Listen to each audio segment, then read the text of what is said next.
తగిలే రాళ్ళని పునాది చేసి ఎదగాలని,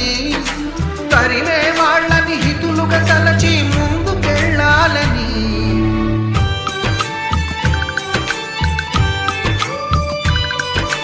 కన్నుల నీటిని కలల సాగుకై వాడుకోవాలని,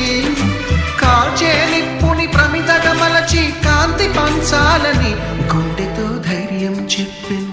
చూపుతో మార్గం చెప్పెను, అడుగుతో గమ్యం చెప్పెను, నేనున్నానని నీకేం కాదని, నిన్నటి రాతని మార్చేస్తానని.